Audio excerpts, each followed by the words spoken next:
নামাজের মধ্যে দোয়া করা যাবে যাবে না, কিন্তু আমরা যদি 50% কোর্সটা ভালোভাবে করতে পারি এবং একটু বুঝে শুনে করতে পারি, তাহলে কিন্তু এই প্রশ্নগুলো আপনার আমার মনের মধ্যে আসবে না। কারণ নামাজের প্রত্যেকটা জায়গাতেই কিন্তু কি আছে, মোটামুটি দোয়া আছে, কিন্তু আমরা যেগুলো জানি না, যার জন্য আমরা এই বিষয়গুলো নিয়ে খুব বেশি মানে একে অপরের সাথে বাড়াবাড়ি করি, ঠিক না? আমরা একে অপরের সাথে এই বিষয়গুলো নিয়ে বাড়াবাড়ি করে থাকি। তা আমরা তাশাহুদ, এখানে আমরা দেখেন, আমরা সালাত আদায় করি, সিয়াম পালন করি, জাকাত প্রদান করি। এই জন্য আমরা বলি যে ইবাদত কয় প্রকার। ইবাদত আমরা সাধারণত জানি শারীরিক ইবাদত, তারপরে কি আর্থিক ইবাদত, তারপরে কি শরীর এবং অর্থের সমন্বয় ইবাদত, এটা স্বাভাবিকভাবে আমরা জানি। কিন্তু তাশাহুদের মধ্যে যেটা বলা হচ্ছে, সেখানে বলা হচ্ছে প্রথমে হলো মৌখিক ইবাদত, তারপরে কি শারীরিক ইবাদত, তারপরে হলো আর্থিক ইবাদত। আত্তাহিয়াত, এই যে হিয়াত শব্দটা, এটা কিন্তু বহু বচন। এটা কি বহু বচন। আর আল আল এসে এটাকে কি করেছে, যাবতীয় অর্থ দিয়েছে। তাহলে আত্তাহিয়াত মানে কি, যাবতীয় মৌখিক ইবাদত, যাবতীয় মৌখিক ইবাদত। তাহলে আমাদের মৌখিক ইবাদত গুলো কি কি? কোরআন তিলাওয়াত করা মৌখিক ইবাদত, সেটা নামাজের মধ্যে হোক, নামাজের বাহিরে হোক। কাউকে ভালো সৎ কাজের আদেশ করা, অসৎ কাজ থেকে নিষেধ করা, এটাও কি মৌখিক ইবাদত, ঠিক না? জিকির করে। এইগুলো কি মৌখিক ইবাদত। আপনি মুখ থেকে যে কথাটাই বের করবেন, সেটা যদি আল্লাহর সন্তুষ্টির উদ্দেশ্যে হয়ে থাকে, তাহলে সেটা কোন ধরনের ইবাদত হবে? হ্যাঁ, মৌখিক ইবাদত। মৌখিক ইবাদত হবে, ঠিক না? মৌখিক ইবাদত কিন্তু সব ইবাদতের মধ্যেই আছে। মৌখিক ইবাদত সিয়ামের মধ্যে আছে, মৌখিক ইবাদত হজের মধ্যে আছে, আছে না? তাহলে সকল মৌখিক ইবাদত কার জন্য? আল্লাহর জন্য। আল্লাহর আল্লাহর জন্য। জন্য। এই কথাটা আপনি কোথায় বললেন? নামাজে 2 রাকাতে বসে, তারপরে কি শেষ রাকাতে বসে আপনি কিন্তু এই কথাটা বললেন। এই কথা বলার উদ্দেশ্য হলো, আমরা যদি কারো কাছে কোনো কিছু চাওয়ার চিন্তা করি, প্রথমে তাকে আমরা কি করি, তাকে বলি কিন্তু যে আমরা এই এই আপনার জন্য করি, তাই বলি না? হ্যাঁ, যেমন আপনি বলবেন আপনার আত্মীয়ের সাথে ভালো সম্পর্ক, সুসম্পর্ক রাখার দরকার, তখন আপনি কি করেন? আপনি কিন্তু আত্মীয়ের সাথে দেখা করার সাথে সাথে বলেন, আপনাকে কতদিন দেখি না, কত মনে করি আপনার কথা, কিন্তু আপনি ব্যস্ত থাকেন বলে ফোন দেয়া হয় না। এগুলো কেন বলেন বলেন তো? যাতে সে আপনার প্রতি একটু কি হয়, একটু সহৃদয় হয়। হৃদয় হয়, আপনার প্রতি তার জন্য একটু সিম্প্যাথি অথবা একটু ভালোবাসা, এটা যেন কাজ করে। এই জন্য আপনি কথা বলেন।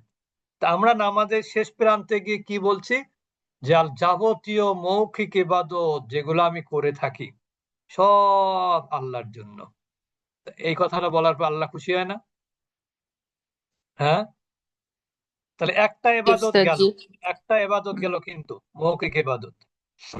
এরপরে কি আছে আমাদের ইবাদত? ওয়াসসালাওয়াত, সালাত, এটা শারীরিক ইবাদত। এখন সলাৎ মানে কিন্তু দেখেন, আমাদের ধারণা হচ্ছে কি সলাৎ মানেই শুধুমাত্র সলাৎ। শারীরিক ইবাদত কি কি এর মধ্যে? নামাজ তো অবশ্যই শারীরিক ইবাদত। সিয়ামটা কি ইবাদত? সিয়াম শারীরিক না? শারীরিক। শারীরিক ইবাদত। শারীরিক ইবাদত। তারপরে আপনি যে হজ করতে যান, এটা কি ইবাদত?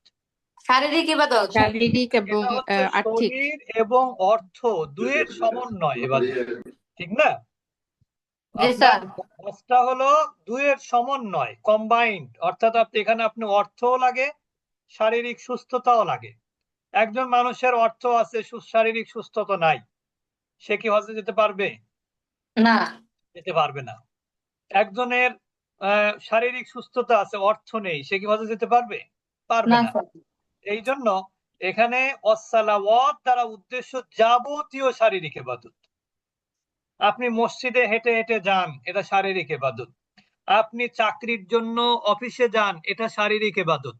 আপনি অফিসে অফিসে ওঠা মুভমেন্ট করেন অফিসের মধ্যে, এটা আপনার শারীরিক ইবাদত। কারণ কি? কারণ হচ্ছে আপনি যে ইনকাম করেন, এটা উদ্দেশ্য কি? ফ্যামিলি ভরণ পোষণ পরিচালনা, করেন। ভরণ হুম, পোষণ হুম। করা। এই ভরণ পোষণের দায়িত্ব কে দিয়েছে আপনাকে? আল্লাহ। আল্লাহ দিয়েছেন। কোন জায়গায় দিয়েছেন? আল্লাহ তাআলা বলেছেন না, আর রিজালু কাওয়ামুনা আলান নিসাই, আমি পুরুষদেরকে মহিলাদের উপর কি দিয়েছি? কর্তৃত্ব। কর্তৃত্ব বলতে এখানে কিন্তু মারামারি করা, তা যা বলবো শুনতে হবে, এই কর্তৃত্ব না। কর্তৃত্ব মানে হলো যেন দায়িত্ব। তার সকল দায়িত্ব সে নিবে। মহিলার সকল দায়িত্ব কে নিবে? পুরুষ পুরুষরা। নিবে, পুরুষরা। পুরুষরা নিবে। তাহলে সেই দায়িত্ব কার থেকে অর্পিত হয়েছে? আল্লাহর পক্ষ থেকে। আল্লাহ। এখন সেই ফ্যামিলির জন্য যদি কেউ এবার চীন সফর করে, তাহলে সেটা ইবাদত হবে না? জি স্যার। জি সে যদি আমেরিকায় যায় ফ্যামিলির জন্য, এটা তার ইবাদত না? জি। জি। এটা কোন ধরনের ইবাদত? এটা শারীরিক শারীরিক ইবাদত, ইবাদত। এবং সাথে আর্থিকও। অর্থ খরচ হয় না ওখানে যেতে, ওটা জি কিন্তু স্যার। আর্থিকও ইবাদত। তাহলে এখানে আমরা নামাজের মধ্যে বলছি যাবতীয় মৌখিক ইবাদত এবং যাবতীয় শারীরিক ইবাদত এবং অত্তয়্যিবাত, যাবতীয় আর্থিক ইবাদত। আর্থিক ইবাদত ডাইরেক্ট হচ্ছে যাকাত, একেবারে অর্থটার সাথে রিলেটেড, অর্থের সাথে। এর পাশাপাশি কি আছে? আপনি হজ করতে গেলে অর্থ ছাড়া হয় না, সেখানেও কি এটা আর্থিক আর্থিক ইবাদত, ইবাদত। ঠিক না? জি এখন স্যার। দেখেন, আমরা যে এখন অক্টোবর নভেম্বর চলে আসছে, এখন কিন্তু দেখবেন যে যারা ট্যাক্স যারা ট্যাক্সের কাজ করে বাংলাদেশে, যে সমস্ত উকিল বা যারা ট্যাক্সের কাজ, তো শুধু উকিলরা করে না, অনেকেই ট্যাক্সের ব্যাপারে লেখাপড়া করে তারা এই কাজগুলো করে দেয়, বিনিময়ে কিছু তারা অর্থ নেয়। এখন কিন্তু দেখেন, কেউ যদি ট্যাক্স পেয়ার হয় কিন্তু ট্যাক্স না দেয়, তাহলে তার নামে কি হয়? মামলা হবে না এনবিআর এ? জি এই স্যার। মামলার জন্য আপনার জেল খাটতে হতে পারে। আপনার ইসে ওই কি বলে ওটাকে, ওই অফিসের নাম জন্য কি, এই কি বলে ভুলে গেলাম তো, কি যেন, হ্যাঁ tax income office. Tax, income tax income ব্যাপার, ট্যাক্স। হ্যাঁ, income tax. Income tax. Income income tax. Tax, কিন্তু অফিসের নাম কি? এনবিআর। এনবিআর, হ্যাঁ। এনবিআর এ কিন্তু আপনাকে হাজিরা দিতে যেতে হবে। এখন আপনি ইনকাম করতেছেন, আপনার টাকা আপনি ইনকাম করছেন, তার জন্য যদি এনবিআর এ যে হাজিরা দিতে হয়, তাহলে আপনাকে যে 24 ঘন্টা যে দায়িত্ব নিয়ে পৃথিবীতে বাঁচিয়ে রেখেছেন, হ্যাঁ, তার কি, আপনি যদি তার যে ইনকামের থেকে যদি আপনি জাকাত না দেন, আপনাকে ছাড়বেন তিনি? হ্যাঁ, জি না। আপনি যদি ছাড়বে না। ট্যাক্স না দেন, তাহলে আপনার টাকাটা কি হয়? ব্ল্যাক মানি হয়ে যায়। ব্ল্যাক মানি হয় না? জি স্যার। কালো টাকা। আরো পরিভাষা আছে, ব্ল্যাক মানি হয়, আবার অপ্রদর্শিত অর্থ হয়, ঠিক না? জি। মানে যে অর্থটা আপনি প্রদর্শন করেননি। তো ঠিক একইভাবে জাকাত, আপনি যা ইনকাম করেছেন তার 2.5% আপনাকে জাকাত দিতে হবে। যদি না দেন তা আপনার আর্থিক পবিত্রতা অর্জন হবে না। হবে না। দুনিয়ায় যেমন আপনার টাকা হয়ে যাবে ব্ল্যাক মানি, আল্লাহর কাছে আপনার এই অর্থটাও কি হয়ে যাবে? ব্ল্যাক মানি হয়ে যাবে। আপনার দুনিয়ায় যেমন আপনার এটা হচ্ছে অপ্রদর্শিত অর্থ, আল্লাহর কাছে এটা কি হয়ে যাবে? আল্লাহর কাছে তো অপ্রদর্শিত থাকে না, আল্লাহর কাছে সবই প্রদর্শিত হয়ে যাবে। আপনি ট্যাক্স ফাঁকি দিলে হয়তো অনেকে ধরতে নাও পড়তে পারে, আবার ধরতেও পারে, কিন্তু আল্লাহর কাছে কি ফাঁকি দেওয়ার সুযোগ আছে? না। জি না। নাই। সুতরাং এই তিনটা এবাদত, একটা হচ্ছে মৌখিক এবাদত যার সাথে অনেক কিছু রিলেটেড, একটা হচ্ছে শারীরিক ইবাদত যার সাথে আপনার সিয়াম, সালাত, হজ এগুলো রিলেটেড, তৈয়িবাত আর্থিক ইবাদত যার সাথে জাকাত এবং হজ সহ অন্যান্য ইবাদত, এগুলো আপনার যেমন সাধারণ দান, এগুলো এই আর্থিক ইবাদতের সাথে আর্থিক ইবাদত। সম্পর্কিত। এই সব ব্যাপারে আপনি সারেন্ডার করছেন আল্লাহর কাছে, সবকিছু সঁপে দিচ্ছেন। কার কার শানে সঁপে দিচ্ছেন? আল্লাহর শানে। আল্লাহ, আমি যত মৌখিক ইবাদত করেছি সব তোমার জন্য করেছি। আমি যত শারীরিক ইবাদত করেছি সব তোমার জন্য করেছি, আমি যত আর্থিক ইবাদত করেছি সব তোমার জন্য করেছি। এই কথা আল্লাহর কাছে যখন বললেন, আল্লাহ খুশি হবে না?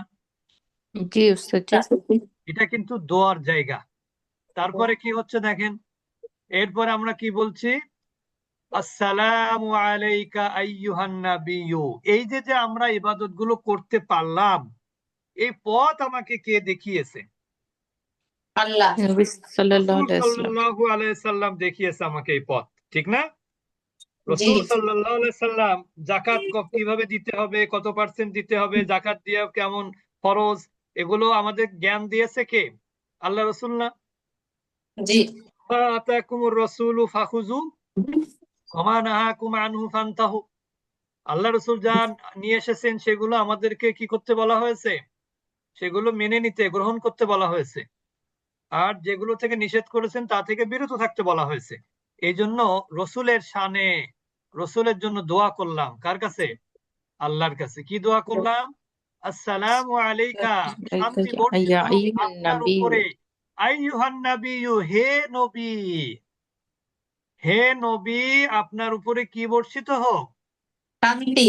শান্তি বর্ষিত হোক। কেন বর্ষিত হবে? কারণ আপনার ওসিলায় আমি মৌখিক ইবাদত করতে পারছি, শারীরিক ইবাদত করতে পারছি, আর্থিক ইবাদত করতে পারছি।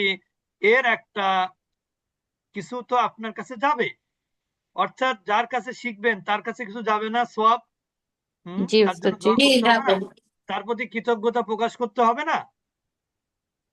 হ্যাঁ। জি স্যার আল্লাহ করতে আল্লাহ হবে। আল্লাহ সুবহানাহু ওয়া তাআলা কোরআনে কি বলেছেন? লাইন শাকারতুম লাযিদান্নাকুম। কৃতজ্ঞতা প্রকাশ করলে আল্লাহ তাআলা কমান না, বাড়িয়ে দেন। আপনি আল্লাহ রসুলের জন্য দোয়া করতেছেন, আল্লাহ রসুল কি আপনার দোয়ার অপেক্ষায় আছেন? না জি না। তাহলে উপকার কে হবে? কার হবে উপকার যদি দোয়া করেন? উপকার আমার আমার করবে তার হবে, আমার উপকার। হবে, আপনার হবে উপকার। কিন্তু আমরা দোয়া করলাম রসুলের জন্য, রসুলের উপকার না হয় উপকারটা আমার আপনার হচ্ছে, সেটা ভালো দিক না? জি স্যার জি। হম। এই জন্য আমরা আমরা কিন্তু সালাতের শেষের দিকে বলি যে আল্লাহ, হে নবী, তোমার উপর শান্তি বর্ষিত হোক। আসলে আল্লাহর কাছেই তো এই দোয়া। ও রহমাতুল্লাহ, এবং রহমত নাজিল হোক। ও বারাকাতু, এবং আল্লাহ তাআলা আপনাকে বরকত নাজিল করুন আপনার উপরে। এগুলোর মুখাপেক্ষী আল্লাহ রসুল নন।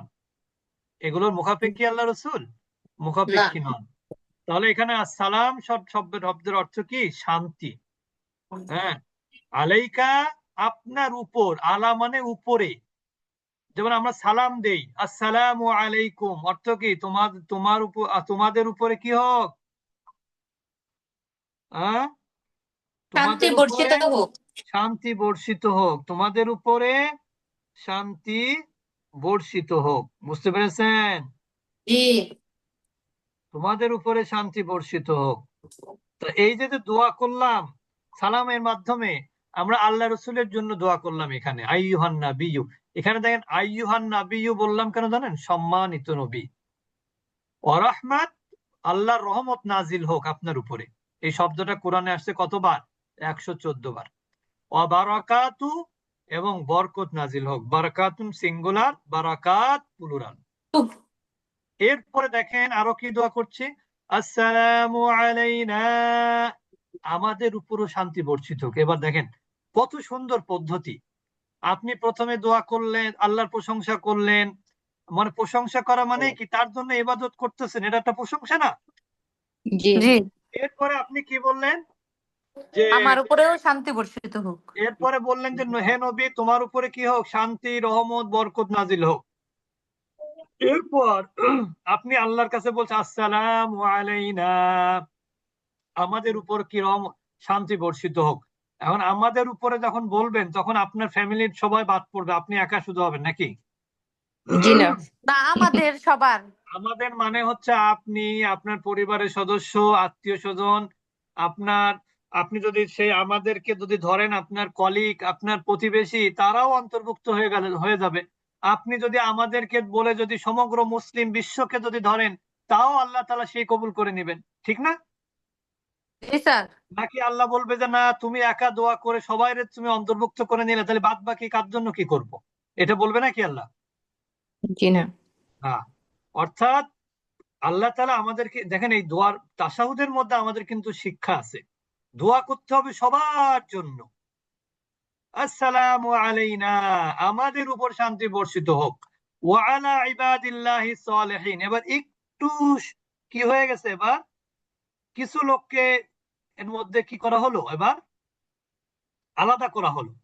প্রথমে সবার উপর শান্তি বর্ষিত হোক বলেছি, তারপরে আমরা অনেক সময় বলি না যে ভাই আমার গ্রামে আছে 100 জন জাকাত পাওয়ার মতন, তা আপনি 100 জন যদি দিতে পারেন তো ভালো, যদি না দিতে পারেন তাহলে মিনিমাম 20 জনকে আমার দেয়াই লাগবে ভাই, কোনো উপায় নেই আমার। এটা আমরা বলি না? আমার কথা কি বুঝেছেন?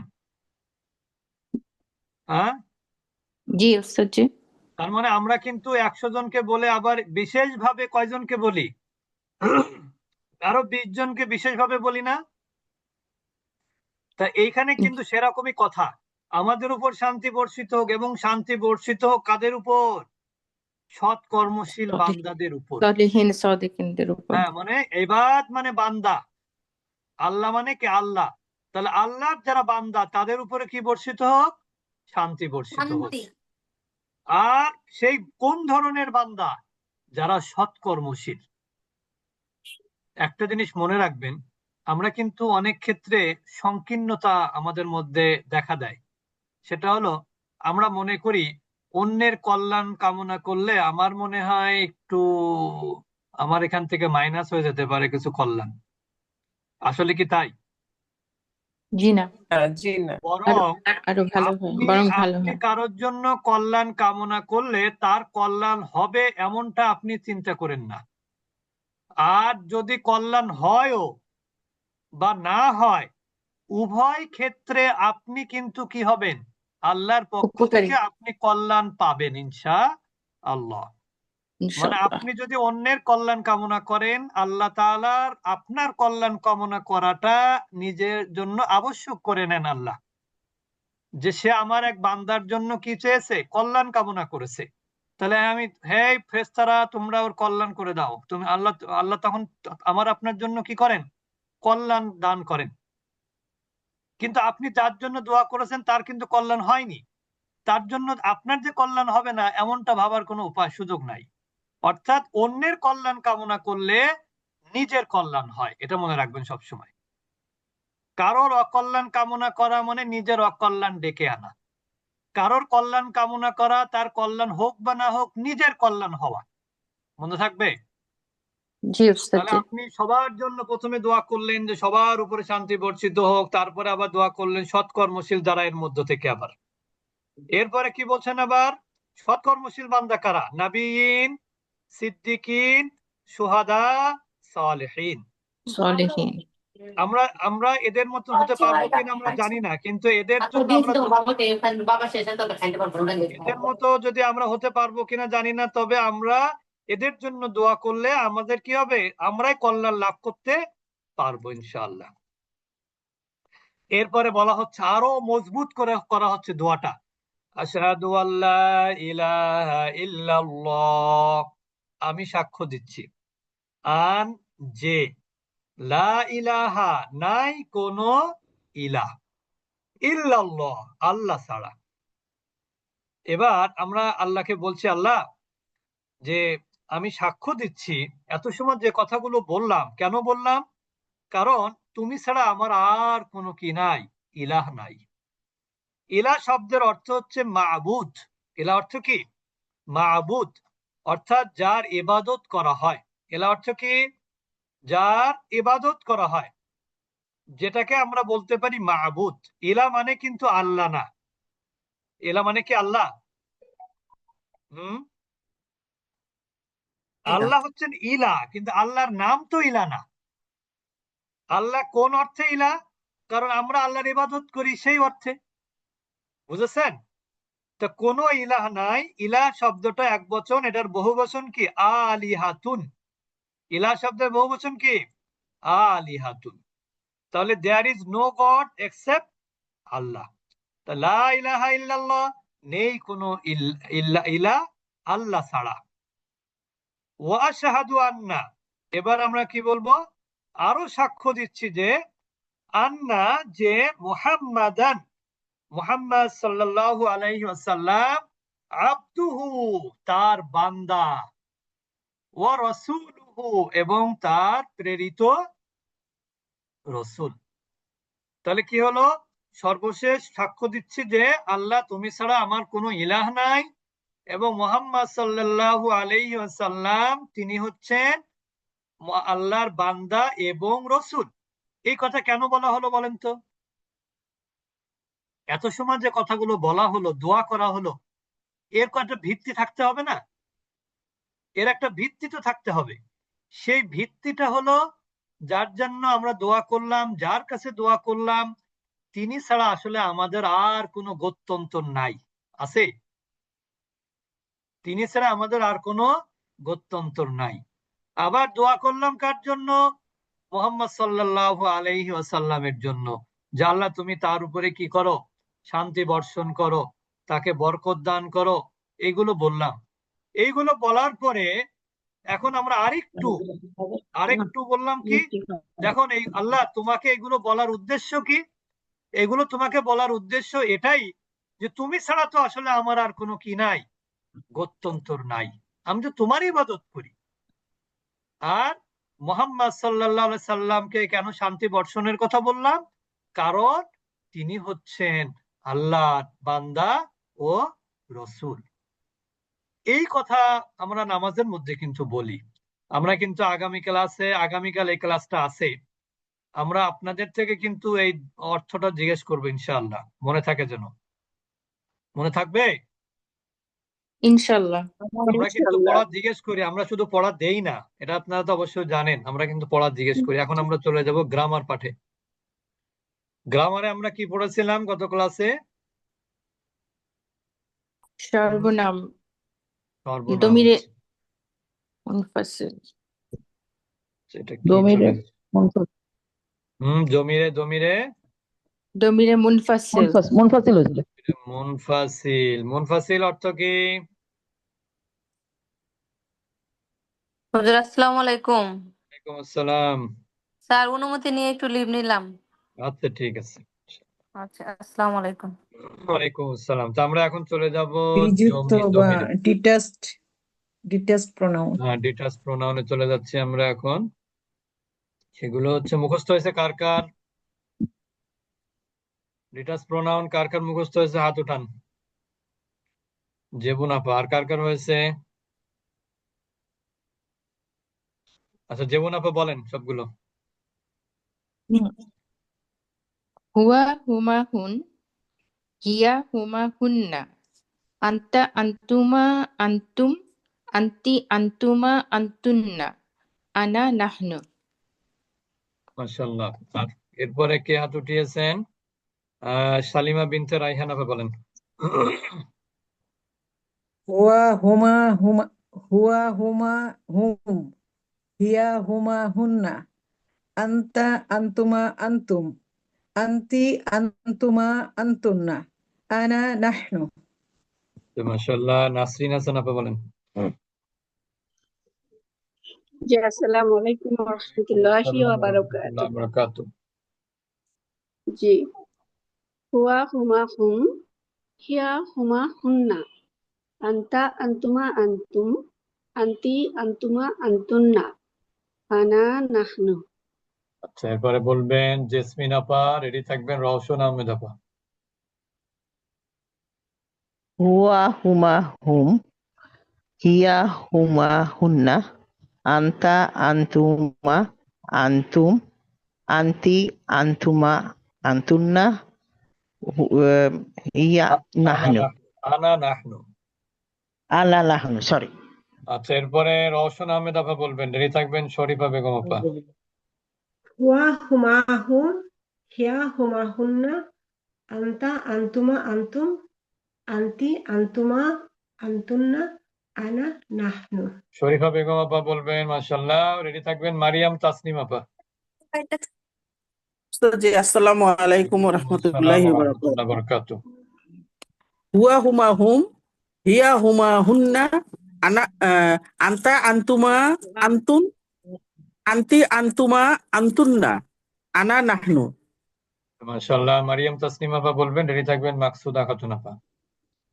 জি আসসালামু ওস্তাদ জি আলাইকুম ওয়া রাহমাতুল্লাহি ওয়া ওয়ালাইকুম আসসালাম ওয়া ওস্তাদ জি ওস্তাদ জি সরি রাহমাতুল্লাহ। আমি একটু একটু লিভ নিতে চাচ্ছি, ঠিক সিক আছে ফিল বলেন, করছি। জি ঠিক আছে বলেন। হুয়া হুমা হুম হিয়া হুমা হুন্না হিয়া হুমা উন্না, ঠিক হি- আছে। হুন্না আন্তা আন্তুমা আন্তুম আন্তি আন্তুমা আন্তুন্না আনা নাহনু। আচ্ছা মাশাআল্লাহ। মাকসুদা খাতুন আপা বলবেন, রেডি থাকবেন মরিয়ম আপা রাজশাহী। হুয়া হুমা হুম হিয়া হুমা হুন্না আন্তা আন্তুমা আন্তুম আন্তি আন্তুমা আন্তুন্না আনা নাহনু। মাশাআল্লাহ। মরিয়ম আপা বলবেন, রাজশাহী। হুমা হুম হিয়া হুমা হুন্না আংতা আংতুমা আংতুম আংতি আংতুনা আংতুমা আংতুন্না হ্যাঁ, আনা নাহনু। আচ্ছা আমরা এই যে মুখস্থ করলাম, এটার একটা ব্যবহার দেখতে হবে আমাদেরকে, ঠিক না? একটু ব্যবহার না করলে তো ভুলে যাবো আমরা। তো আমরা দেখেন, এর আগে আমরা পড়েছি যে এক বচন থেকে বহু বচন করতে হয় কিভাবে, এক বচন থেকে দ্বিবচন করতে হয় কিভাবে, এটা কিন্তু আমরা পড়েছি। এখন বাক্য তৈরির ক্ষেত্রে আমাদের কি প্রয়োজন হয়? বাক্য সাবজেক্ট এবং প্রেডিকেট দুইটা পরিভাষা আমাদের আমরা জানি। যার সম্পর্কে কিছু বলা হয় তাকে বলে কি? সাবজেক্ট। আর যা বলা হয় সেটা হলো প্রেডিকেট। যদি আমি বলি যে সে একজন ছাত্র, ছাত্রর আরবি কি? তলিবুন। সে একজন ছাত্র, হুয়া তলিবুন। যদি বলি তারা দুজন ছাত্র, তাহলে কি হবে? হুমা তলিবানি। হুমা তলিবানি। কারণ সাবজেক্ট এবং প্রেডিকেটের নিয়ম হলো, সাবজেক্ট যে জেন্ডারের হবে, প্রেডিকেটটা একই জেন্ডারের হবে। সাবজেক্ট যে নাম্বার হবে, প্রেডিকেটটা একই নাম্বারের হবে, ঠিক না? এর বিপরীত হলে সেটা কি হবে? ভুল হবে। আমরা এখন কিছু প্র্যাকটিস করব। যেমন আমরা প্র্যাকটিস করব, দেখেন মুমিনুন। মুমিনুন শব্দের অর্থ কি? বিশ্বাসী, ঠিক না? মুমিন। তাহলে আমি যদি বলি যে তুমি একজন মুমিন, তাহলে আরবি কি হবে? হুয়া, আনতা না হুয়া? আনতা, আন্তা আন্তা মুমিনুন। আনতা মুমিনুন, আনতা মুমিনুন। এখন একটা প্রশ্ন আপনাদের সামনে রাখতে চাই। আমি এখানে আনতা মুমিনুন কেন বললাম? আমি তো এখানে বলতে পারতাম যে আনতা মুমিনান, আনতা মুমিনিন। কেন বলতে পারি না? তার কারণ হলো, আরবি গ্রামারের একটা নিয়ম আছে যে সাবজেক্ট এবং প্রেডিকেট দুইটাই হলো পেজ বিশিষ্ট হওয়া। দুইটার নিয়ম কি? পেজ বিশিষ্ট হওয়ার নিয়ম। এখন সাবজেক্টটা তো এটা সর্বনাম, সর্বনাম তো আর পেজ দেখা যায় না, বুঝতে পেরেছেন? সর্বনামের পেজটা দেখা যায় না, কিন্তু প্রেডিকেটটা দেখেন এখানে পেজ দেয়া হয়েছে। কেউ যদি লেখে আনতা মুমিনান, আনতা মুমিনিন, তাহলে কিন্তু ওই দুইটা ভুল হবে। তাহলে প্রেডিকেটটা সবসময় কি হয়? একটা পরিভাষা মনে রাখবেন, সাবজেক্ট মারফু, প্রেডিকেট মারফু। পেজ বিশিষ্টর আরবি কি? মারফু হওয়া। পেজ বিশিষ্ট মানে কি? মারফু। মারফু হওয়া। মানে মারফু। কি উস্তাদজি? হ্যাঁ, মারফু মানে কি? মারফু মানে পেজ বিশিষ্ট হওয়া। বেশ বিশিষ্ট। আচ্ছা। যেমন একটা উদাহরণ দিলে বুঝতে পারবেন, যে জুলুম করে তাকে আমরা কি বলি বলেন তো? জালিম। জালিম। যার উপরে জুলুম করে তাকে আমরা কি বলি? মজলুম। মাজলুম। মজলুম তো আমরা বাংলায় বলি, কিন্তু আসলে কি হবে? মাজলুম। মাজলুম যে অর্থে, মারফু একই অর্থে। এটা হচ্ছে প্যাটার্ন বলি আমরা। মাজলুম, যার উপরে জুলুম করা হয় সে মাজলুম। তাহলে যার উপরে পেশ দেয়া হয়, তাহলে সেটা কি হবে? মারফু। পেশের আরবি কি? রফা। পেশের আরবি কি? রফা। বুঝতে পেরেছেন? এই জন্য যার উপরে পেজ দেওয়া হবে, যার শেষে, সেটা হবে কি? মারফু। যেমন আপনি দেখেন, কেউ যদি কাউকে সাহায্য করে, সাহায্যকারীর আরবি হলো নাসির, কিন্তু যাকে সাহায্য করে সে হবে মানসুর। কি হবে? মানসুর। মানসুর মানসুর। মাফুল হবে। তাহলে মাফুল হবে আর কি। তাহলে মানসুর, মারফু, মাজরুর, মানসুব, এগুলো সব একই নিয়মে। তাহলে এইগুলোকে সাবজেক্ট প্রেডিকেট যে বাক্যে হয় সে বাক্যের দুইটাই কি হয়? মারফু হয়। মনে রাখবেন, এটুকু মনে রাখবেন, আস্তে আস্তে বুঝবেন। তাহলে সাবজেক্ট প্রেডিকেট যেটাকে আমরা বলি সেটা দুইটাই শব্দের শেষে কি দিতে হয়? পেশ বিশিষ্ট হয় বা মারফু হয়। এখন যেগুলো সর্বনাম, এই সর্বনামগুলোর পেশ দেখা যায় না, কিন্তু এটা মারফু অবস্থায় আছে তাই বলতে হয়। সর্বনাম থাকলে কি বলতে হয়? এটা মারফু অবস্থায় আছে, ঠিক না? যেমন মারফু অবস্থায়, তার মানে দেখেন বাংলাদেশে অনেক সময় কি থাকে? মন্ত্রী থাকে, আবার অনেক সময় কি থাকে? উপদেষ্টা থাকে।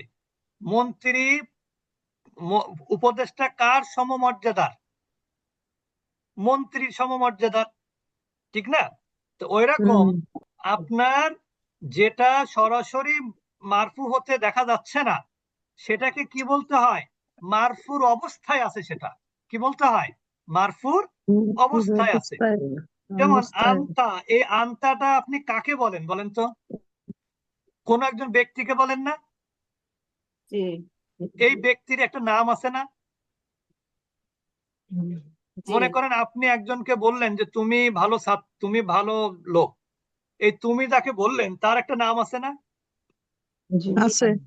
সেই নামটা যদি হয় করিম, তাহলে আপনি মনে করেন এখানে আনতা ব্যবহার করলেন না, ব্যবহার করবেন নাম। তাহলে কি লিখবেন জানেন? কারিমুন লিখতে হবে। কেন? এই যে আমরা বলেছি সাবজেক্টটাও মারফু হবে, প্রেডিকেটটাও মারফু হবে, বলেছি না? এখন কি হবে অর্থ?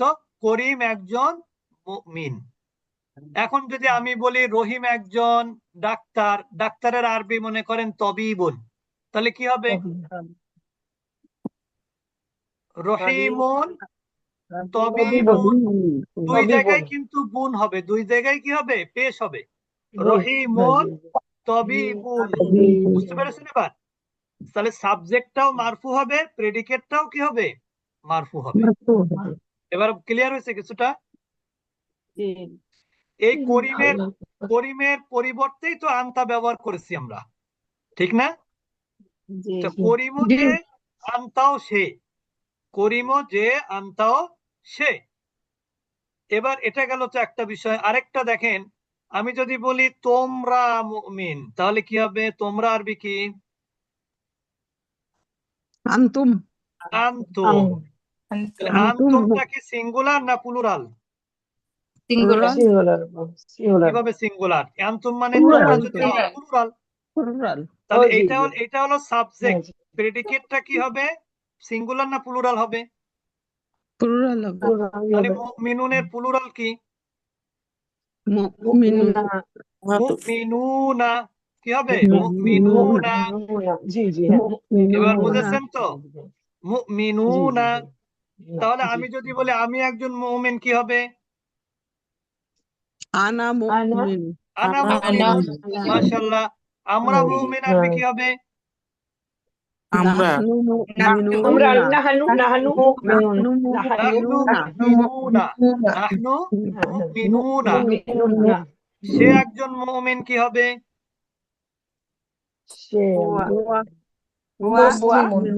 হুয়া মুমিনুন। আর যদি প্লুরাল হয় তাহলে কি হবে? হুম মুমিনুনা। হুম মুমিনুনা। এই তো মাশাআল্লাহ। আমরা কিন্তু এই জন্য কিন্তু এই সর্বনামগুলো মুখস্থ করলাম, যে এরকম বাক্য তৈরি আমাদেরকে শিখতে হবে। সবাই বুঝেছেন বিষয়টা? আমরা আজকে পুরুষবাচকের গুলো প্র্যাকটিস করলাম। আমরা একটু আপনাদেরকে দেখাচ্ছি বোর্ডে, আমি এই স্লাইডটা দিয়ে দিব আপনাদের গ্রুপে, আপনাদের প্র্যাকটিস তাহলে সুবিধা হবে। যেমন দেখেন, হুয়া মুসলিমুন, সে একজন মুসলিম পুরুষ। হুমা মুসলিমানি, তারা দুজন মুসলিম। হুম মুসলিমুনা, তারা সকলেই কি? মুসলিম। আনতা মুসলিমুন, তুমি একজন মুসলিম। আনতুমা মুসলিমানি, তোমরা দুজন মুসলিম। আনতুম মুসলিমুনা, তোমরা সবাই মুসলিম। আনা মুসলিমুন, আমি একজন মুসলিম। নাহনু মুসলিমুনা, আমরা সবাই মুসলিম। বুঝতে পেরেছেন? এইগুলো যত প্র্যাকটিস করবেন ততই আপনার ভালো হবে, মুখে চলে আসবে তাড়াতাড়ি শব্দগুলো। প্র্যাকটিস করবেন না, মুখে আসবে না। এই জন্য যত প্র্যাকটিস ততই পারফেক্ট। এই জন্য আমরা চেষ্টা করব। আমরা কিন্তু আমি আপনাদের ক্লাস নিয়ে আবার ফিরোজ আপাকে দিয়ে যাই প্র্যাকটিসের জন্য। কেন দিয়ে যাই? আপনারা একটু ফ্রি ভাবে তার সাথে প্র্যাকটিস করতে পারেন। তা আমরা ফিরোজ আপাকে দিয়ে যাচ্ছি। আর যারা দেরি করে ক্লাসে আসেন তারা একটু আগে আগে আসবেন। আমাদের ক্লাসটা শুরু হয় কয়টায়? না 8টার বাংলাদেশ সময়। সময়। তার মানে 45 মিনিট কিন্তু অলরেডি ওভার হয়ে গেছে। এই জন্য আপনারা যারা দেরি করে আসেন একটু আগে আগে আসবেন। যারা রেকর্ড পাচ্ছেন না তারা আমার ফোন নাম্বারে হোয়াটসঅ্যাপে যোগাযোগ করবেন যে রেকর্ড পাচ্ছি না। আমরা চেষ্টা করব আপনার হোয়াটসঅ্যাপে গ্রুপে অ্যাড করে দিতে, এবং তখন থেকে আপনারা ইনশাল্লাহ রেকর্ড পাবেন। প্র্যাকটিস একটু কম করলাম কারণ বেশি পড়লে আবার ভুলে গেলে বিপদ। তা আমাদের আজকে শুধু মাস্কুলিন গুলো প্র্যাকটিস করাবেন আমাদের ফিরোজ